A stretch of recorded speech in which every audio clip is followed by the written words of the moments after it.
एक और motivational story और वीडियो के साथ आप सबके बीच आया हूँ। एक ऐसी कहानी, एक गुरु और शिष्य जंगल से होते हुए अपने गांव की तरफ जा रहे हैं।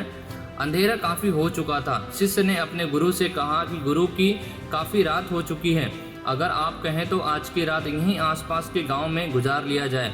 गुरुजी ने अपना सर हिलाया और वह आसपास के गांव में एक छोटे से घर में जाकर रुके।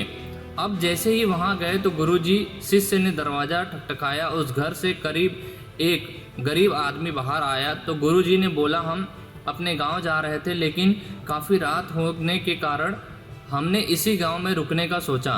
क्या हम आज रात आपके यहाँ रुक सकते हैं? गरीब आदमी बोला, हाँ क्यों नहीं, आप दोनों अंदर आ जाइए।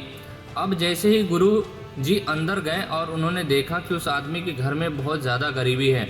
गुरुजी ने उससे पूछा कि आप काम क्या करते हो? वह गरीब आदमी बोला कि मेरे पास बहुत सारी ज़मीन है। तो गुरुजी ने बोला, अगर आपके पास बहुत सारी ज़मीन है तो इस तरह से क्यों रह रहे हैं?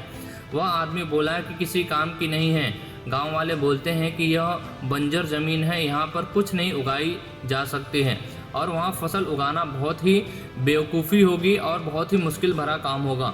गुरुजी ने बोला कि तुम्हारा गुजारा कैसे होता है? उसने बोला कि मेरे पास एक भैंस है जिससे मैं पूरा घर चलाता हूँ। ये सुनने के बाद गुरुजी सो जाते हैं और रात में जब सब लोग सो रहे होते हैं तब गुरुजी अपने शिष्य को उठाते हैं और उस गरीब आदमी को भैंस लेकर अपने गांव की तरफ चले जाते हैं। शिष्य अपने गुरु से पूछता है कि गुरुजी, कहीं आप ये गलत तो नहीं कर रहे हैं? उसकी भैंस आप क्यों लेकर जा रहे हैं? उस गरीब आदमी की रोजी रोटी इसी भैंस की वजह से चलती है। तो गुरुजी ने अपने शिष्य की तरफ देखा और मुस्कुराते हुए आगे बढ़ जाते हैं। उस बात को तकरीबन 10 साल गुजर जाते हैं और जो गुरु का शिष्य था वह बहुत बड़ा गुरु बन चुका था।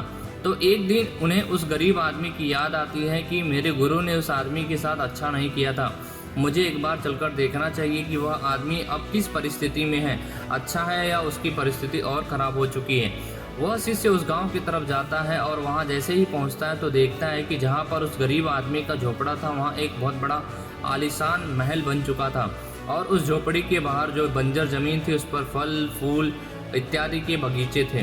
तभी उधर से उस घर का मालिक आता है। शिष्य उसे पहचान लेता है और उस आदमी को बोलता है, तुमने मुझे पहचाना?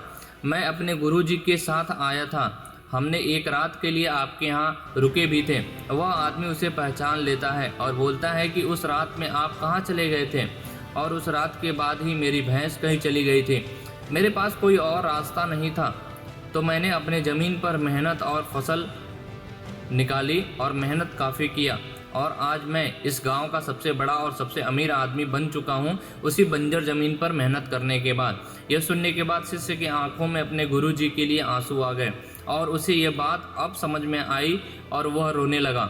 इस कहानी का सारांश यह मिलता है कि अगर आपके अंदर बहुत ही लिमिटेड टैलेंट है और छुपा हुआ है तो आप कुछ नहीं कर सकते हैं। आपके पास रिसोर्सेस हैं तो आप कुछ नहीं कर पाएंगे। जो आपके पास पहले से रिसोर्सेस हैं वो चली जाएंगे तो आप ज़रूर न ज़रूर कुछ ना कुछ कर लेंगे। वैसे ही अगर उस रात में उस गुरु और शिष्य के वहाँ ना रुकते, ना गुरुजी भैंस लेकर जाते, ना वह आदमी अपने बंजर ज़मीन में कभी सोचता कि फल और फूल उगाने के बारे में, अगर वह नहीं सोचता था तो वो फिर से वह गरीब आदमी रह जाता। उसने मेहनत किया और उसने फिर गांव में सबसे बड़ा अमीर आदमी बन गया। तो ऐसे ही लिमिटेड रिसोर्सेज में लोग दब जाते हैं। ऐसे ही जब लोग अपने जॉब में खुश हो जाते हैं तो अपने बारे में कुछ सोच नहीं पाते हैं, कुछ और चीज़ करने के बारे में सोच नहीं पाते हैं, क्योंकि वह पहले ही एक जॉब में एक तरह से गुलाम की नौकरी करने लगते हैं। वैसे ही अपने अंदर की विल पावर को नहीं समझ पाते हैं। तो ऐसे ही शिष्य और गुरु की कहानी रही, जो कि किसी गरीब के ज़िंदगी को बदलने में उनका बहुत ही अच्छा योगदान रहा। तो ऐसे ही मोटिवेशनल स्टोरी जानने और सुनने के लिए हमारे चैनल को सब्सक्राइब करें।